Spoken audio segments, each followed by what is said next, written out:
All right, welcome back for another deep dive. Yeah. Always fun to get together and do these with you.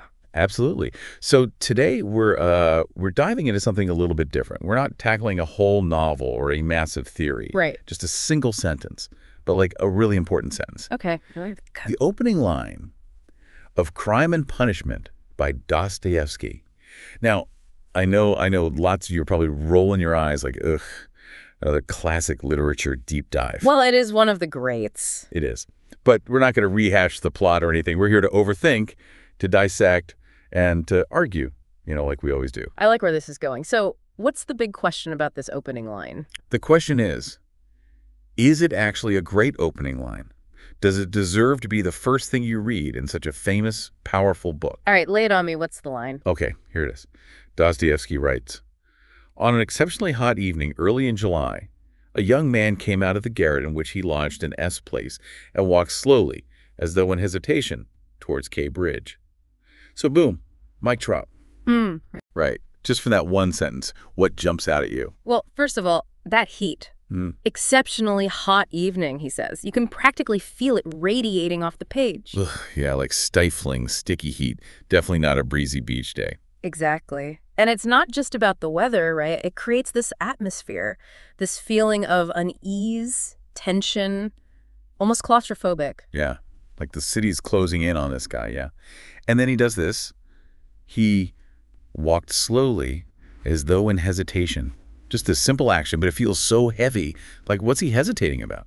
Right. And remember, in literature, physical actions often reflect what's happening inside a character. So this hesitation, it's like a window into his internal struggle. Whatever's going on in his head, it's making him unsure, conflicted. Oh, foreshadowing. Oh, absolutely foreshadowing. It sets us up for the moral dilemmas that are at the heart of the whole book. Okay, so we've got this oppressive heat, a character who's clearly got some stuff going on. But what about those initials? S Place and K Bridge. Why not just give them real names? That's where things get really interesting. See, by using those initials, Dostoevsky makes the setting kind of universal. Universal. Yeah, it could be any city. Yeah. Any place that feels this oppressive, this heavy with unspoken tension. It lets the reader fill in the blanks with their own experiences, their own anxieties about the city. That's actually pretty clever. So it's not just about this one guy in this one place. It's about, like, a universal human experience. Exactly. It's about all of us. So, okay, we've talked about the atmosphere, the characters' inner turmoil, the universal setting, but does this opening line actually stick with you? Like, is it as memorable as, say, Call Me Ishmael? That's the million-dollar question. Does it need to be a knockout punch to be effective? Maybe its power is in its subtlety. It sets the stage, quietly but effectively, for one of the most intense psychological journeys in literature. That's a good point. It might not be flashy, but it definitely gets under your skin. And here's something else to think about. Knowing the title, knowing that it's called Crime and Punishment, does that change how you read that line? Ooh, I see what you're getting at.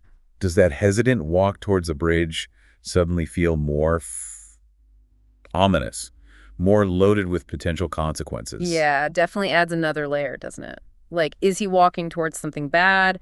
Is he about to commit a crime?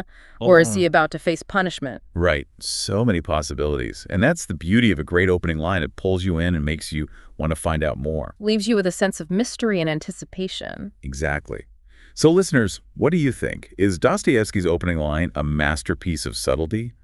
Or is it just another sentence? We'd love to hear your thoughts. Think about it. And until next time, happy reading. Happy reading.